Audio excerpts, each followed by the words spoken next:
Alright guys, let's just jump straight in. This is Overwatch, and these are the characters. This is Genji. He's a damage dealer. All the people in this video are going to be damage dealers. And what he does, he throws shuriken at people. He's throwing them in a kind of 3-round burst sort of thing. What you saw him doing there as well was using the right bumper, or R1. You actually block and fire projectiles back at the people who fired them at you for a couple of seconds. You just see him dash forward and use his ultimate, which pulls out a magical dragon sword thing. It leaves you just using melee for a while, but you do kill people really quickly with it. Genji himself is actually quite a fast moving character. He can double jump and pull himself up onto walls, which not everybody can do. Something I've not actually done in the video is use his ultimate fire for his shuriken, which fires them in a fan pattern for firing into groups of enemies. But here you actually just saw me there deflect McCree's bullet straight back at him and kill him with his own bullet. Now, although melee isn't that powerful in the game, Genji's move is that he can swipe forward, which can actually lead you behind the enemy, which is actually really cool when you're fighting against somebody like Bastion, who when he's in his turret mode has got an extra critical hit location on his back and tends to rip up your entire team. Now, I should probably say at this point as well, this was actually my third game with Genji. I found him really hard going. Found all the damage dealers quite hard going, and none of them really seemed to play to my strengths. Or, well, I didn't play to their strengths, is probably more accurate. But once you find your flow with a character, none of them seem bad at all. But moving on, this is McCree. McCree, for me, was the worst character to use. I just don't get him. His main thing seems to be that he can build up his ultimate quite quickly. Not for me. I can't. Don't even really know how it works. He can fan his gun to fire off all his bullets, or he can fire off single shots. He can throw a flashbang that lets you get easier headshots on people. I was utterly rubbish with him, so moving swiftly on to Pharah. Now, Pharah made a bit more sense to me. She seems a lot more of a support damage character with her area of effect rocket launcher. She also has a jetpack that you can boost straight up into the sky with using one of your skills. And you can sort of float along as well. That you can see there. You can boost up to higher positions, shoot down on people. Once again, this was my first game with her.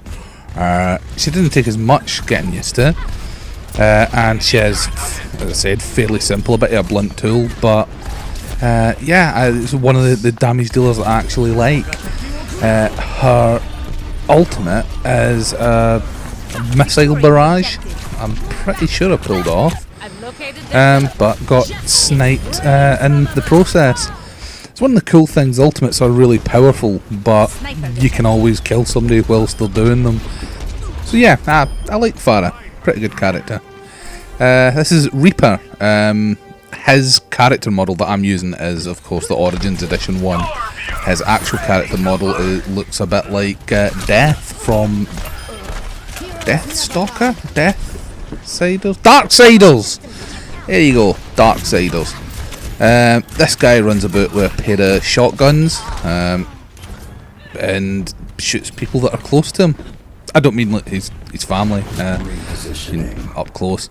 He can teleport up onto things, you can see, so you can actually get a drop on people. It takes a while to pull off, so you're a bit vulnerable whilst you're doing it. But yeah, he's another one that's again a bit of a blunt tool, but once you get used to him, he's pretty decent. He's also got a move where he can, well, I've just done his ultimate there, which is supposed to take out groups of people. He basically just shouts die, die, die while spinning around shooting his guns. But he's also got a move where he can, as I just did there, move through people and not take any damage, but he can't fire whilst that's happening. It's a good move to get behind people and what have you. I wasn't a huge fan of Reaper,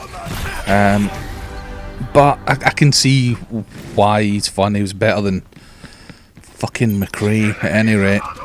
Again, I'd like to iterate these are my literal first goes with these characters. and I'm not particularly good at competitive multiplayer anyway. Next up, Soldier 76, again with his alternative skin.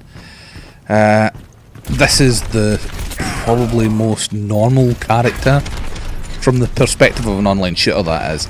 His secondary fire is a rocket launcher, and his special moves are that he can run or heal himself. Yeah, I didn't really get him, but he does seem to get play of the match quite a lot. He can kill people quite quickly, and you saw there that he's pretty good at bringing down Reinhardt's shields. Yeah, kind of boring. I'm not a big fan of the death dealers, the damage dealers. How special is that, where he just shoots, essentially. Now, Tracer's my favourite damage dealer. She actually acts more like a rogue in an MMO. She can dash around. That's the 3 little chevrons in the middle of the screen are. She can dash 3 times, and she can rewind time, like just about to do here. When she rewinds time, it basically moves her back to where she was, and you get back any health lost in those seconds there. And just there you saw me throw a sticky bomb. That's our ultimate. I found it to be a bit rubbish. I think I managed to take down a turret with it later on, and that's pretty much it. Now, you do tend to find that people playing as Tracer tend to be really good at it. I find myself, if I ever end up against a Tracer running about on her own, I will get my arse absolutely handed to me. It's kind of seem to keep up with her, and people who know what they're doing are really good with her. And this bit here actually demonstrates how important the teamwork actually is. When I was running in on my own, I was getting maybe a kill and then, you know, just dying. Some of our team were holding back or trying to hold the side alleys. But at this point, when everybody pushed forward, we had a Winston there, and he was throwing up his protective bubble. We'll go into that a bit later. And that really keeps you alive a lot longer. But right, that's that done. Right, I'll see you in the next video.